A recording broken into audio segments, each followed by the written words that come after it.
Welcome, everyone. Glad you could join us for another deep dive. Yes, welcome. We're here, as always, to really dig into your sources, pull out those key insights, make sense of it all. Mm.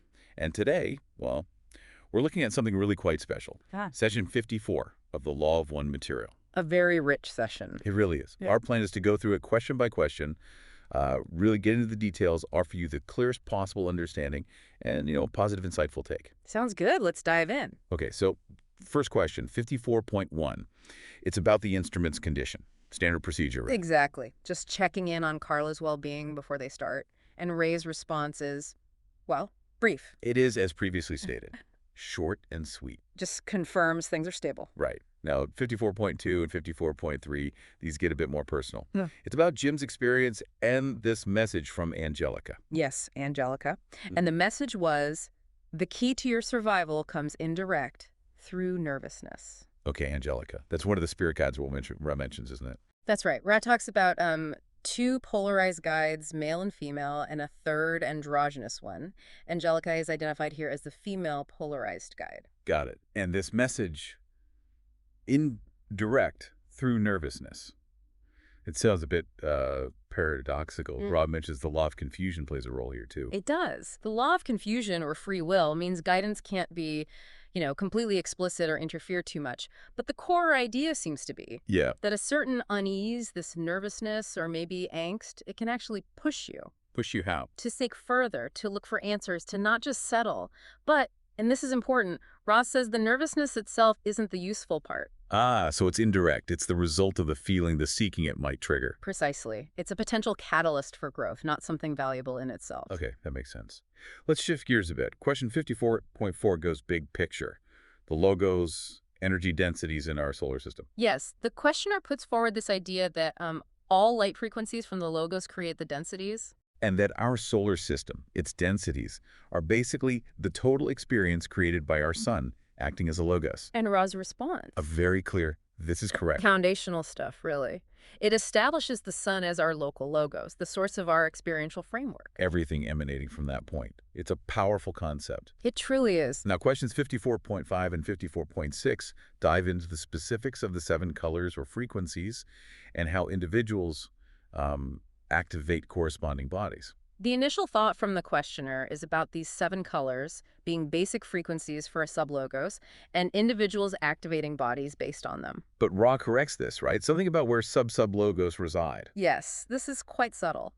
Ra points out that sub-sublogos, which are mind-body-spirit complexes like us, don't reside in dimensionalities per se, but rather within the co-creators, us. So we are the co-creators housing these potentials. In a sense, yes. The questioner then refines it, asking if a mind-body-spirit complex has a body activated by one of the 7 rays. And Ra agrees, but uses an analogy. The piano. Exactly, like playing a complex piano. All the keys, the true color, vehicles, or bodies are potentially there. But you need skill. You need skill, discipline, practice to actually play the more advanced, lighter vehicles. It's not automatic. It implies development is needed. So potential is universal, but realization takes work. Okay. Then 54.7 looks at how intelligent energy gets modulated or distorted into us mind-body-spirit complexes, creating personality distortions. The question asks why this happens beyond the first distortion. Right. Why the apparent imperfections? Rowe confirms the premise is substantially correct. And the reason. It comes back to first distortion. Free will. Free will applied to the creator, knowing itself, leads inevitably to variety. Variety. Infinite variety. The potential for misunderstanding, for divergence, is actually necessary for there to be unique experiences for learning to happen. So the distortions aren't mistakes. They're part of the design for experience. That seems to be the implication. It's how the infinite creator explores itself. Wow. Okay. Question 54.8 follows this up, suggesting that awareness leads to disciplining the personality in these 7 color areas to, like, reharmonize with the original thought. The questioner envisions a kind of precise alignment. But Ra refines this too, doesn't he? It's not rigid. Exactly. Ross stresses it's not about rigid placement, but a fluid and plastic placement of the balanced blending of these energy centers. Fluid and plastic. Yeah, allowing intelligent energy to flow smoothly. It's less mechanical, more organic. Which leads to that beautiful analogy Ra uses. The mind-body-spirit complex as a tone poem, not a machine. That really captures it, a dynamic interplay, not just slots to fill. Precisely. Then, 54.9 asks, are these 7 energy centers universal, like everywhere in creation for fully developed beings? And Ra confirms, yes, they exist in potential right from the start, prepared by the logos and timelessness for all of infinite creation. A universal blueprint, then. Seems so. A fundamental aspect of consciousness architecture. Okay, question 54 dims in. Did the creator intelligently create the concept of these 7 areas of knowing? An interesting question about intent. Ra says this is partially incorrect. How so? It wasn't that the concept was designed first. Rather, the logos creates light. And the inherent nature of that light gives rise to these energetic levels, these experiences we perceive as 7 centers. So the centers are an emergent property of light itself, not a separate intellectual design. Exactly. The structure arises from the medium, supervised by higher octave entities. That's a fascinating distinction.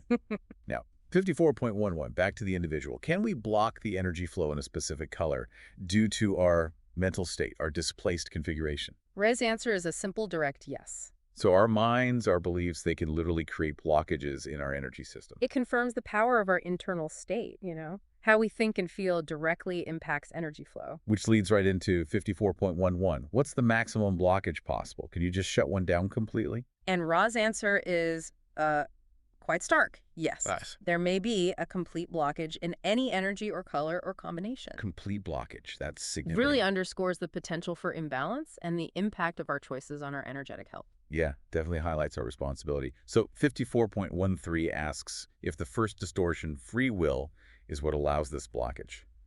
Ra gets nuanced here about the word allow. He does. He avoids using allow because it implies a judgment, like is blockage right or wrong. Right. Instead, he talks about the law of confusion providing a free reach for energies. Free will creates the space where these distortions can occur without prejudging them. It's a neutral space of potential, not permission. Exactly. A very careful distinction about the nature of free will. Okay. Now, 54.14 and 54.14 address catalyst. Is catalyst only needed if there's a blockage? The questioner assumes so, but Ra says, No. right, Yeah. which might be surprising. So what else is catalyst for, if not just unblocking? It's also crucial for refining the balance between the energies. Even if your centers are relatively open, catalyst helps tune them, create harmony, achieve greater clarity. Like tuning an instrument. Precisely.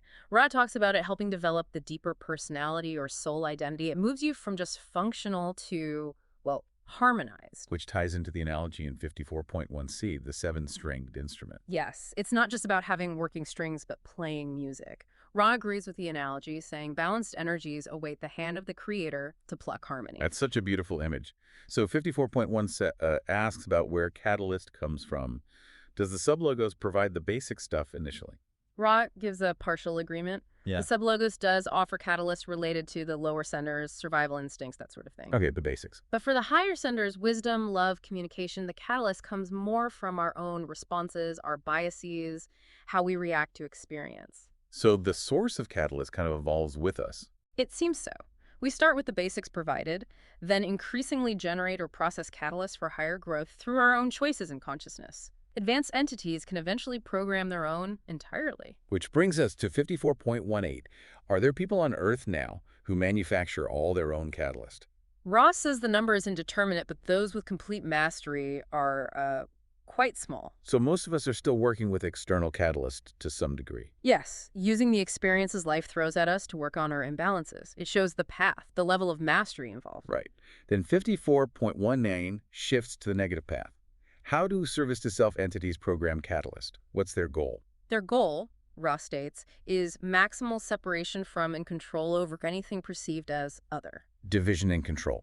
Very clear. Starkly clear. Now, 54.20 to 54.22 explore programming physical pain. Can positive entities program it? Yes, Ra confirms this, perhaps as a way to signal deviation from a chosen pre-incarnative path. Okay. And negative entities, do they program pain too? Typically, Ra says they program for things like wealth, ease, power for themselves, but they might choose painful conditions, either for others or even themselves, if it serves to enhance negative emotions like anger, hatred, victimhood, things that fuel their negative polarization. So even pain can be used differently depending on the path's intention. Absolutely. It highlights the core motivation difference. Okay, 54.23 summarizes. Awareness of evolution and path choice leads to programming catalyst for balancing and unblocking. Ra confirms this. That is correct. It reinforces the idea of pre-incarnative planning based on our soul's needs and choices. We have an active role. So 54.24 asks, is the main point of being incarnate just experiencing this programmed catalyst? Bra offers a clarification here. The primary purpose is the evolution of the whole being mind, body, and spirit. So catalyst helps, but it's not the only reason we're here. Exactly. Catalyst facilitates evolution, sparks desire and faith, but it's tool, not the entire purpose. And it's tailored to our needs. The key is to listen to the catalyst life presents. Heed the lessons. Got it. Now, 54.25 looks at the first three rays, red, orange, yellow, and how the positive and negative paths use them differently, almost reciprocally. Ray largely agrees. Both paths need these lower energies for the physical vehicle to function. Sure, basic survival and action. But then, the negative path uses them for separation, control, possessive sexuality, personal power over others, societal domination. And the positive path. Seeks to transmute those same energies upwards, towards compassion, connection, service, radiating unconditional love through the higher centers. A fundamental divergence in energy use. Okay, Yeah. questions 54.26 and 54.27.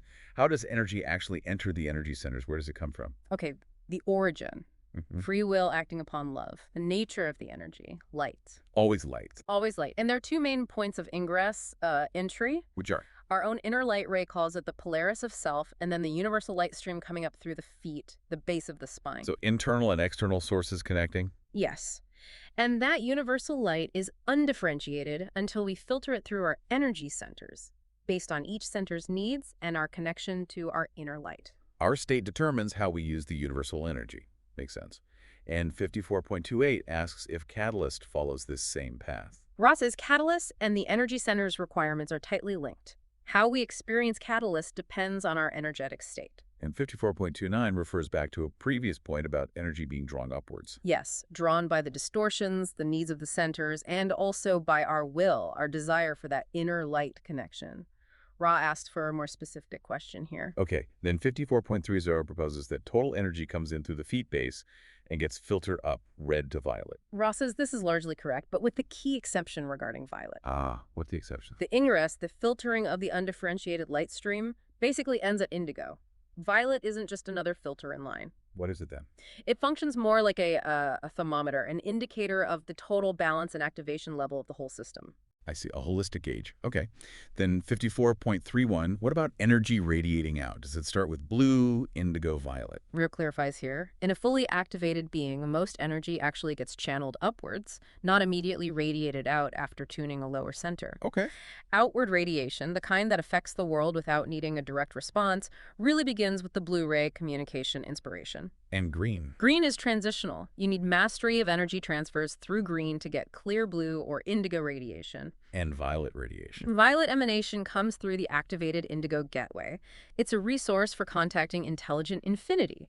When it radiates out, it manifests as green, healing, blue, wise communication, or indigo, the adept's radiating faith. Wow. So it's quite a complex flow. It is. It shows how the energies build and transform as they move up and out. So 54.32 asks about feeling something at the indigo center during meditation.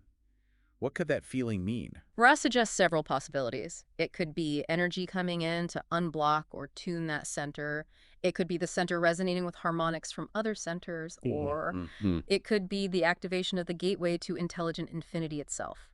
The specific feeling depends on the person and the work being done. Very personal, very dynamic. Exactly. Okay, and finally, 54.33, the usual closing question about improving the contact or the instrument's comfort. Ra advises just being aware of neck support for Carla and offers the reassurance, all is well. A gentle closing. Followed by the standard sign-off and the love and light of the one infinite creator. And that concludes session 54. What a journey through energy, catalyst, free will. It really covered a lot of ground, didn't it? From the very personal message about nervousness to the grand scale of the logos and the intricate workings of the energy centers. Absolutely. For me, a big takeaway is definitely how interconnected everything is.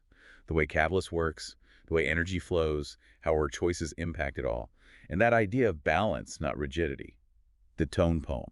That's a beautiful concept. And the potential within that nervousness, that discomfort, can actually be a key. Indirectly. Right. It's not something to just push away necessarily. It all comes back to that sense of unity, I think. Like Ra often implies, I am you and you are me. Mm-hmm. Namaste. It's woven throughout. So maybe a final thought for you, the listener, to take away from this deep dive. Yeah. Considering all this about energy centers, catalyst, and balance, how might looking at your own life's experiences, even the uncomfortable bits, through this lens, how might that change your perspective? What harmony is waiting to be plucked within you? A powerful question to sit with. Indeed. Well, thank you for joining us on this exploration of session 54. We hope it was insightful. We encourage you to reflect, explore further if you feel called to. Absolutely. Until our next deep dive, we wish you well. Go in the love and the light. Namaste.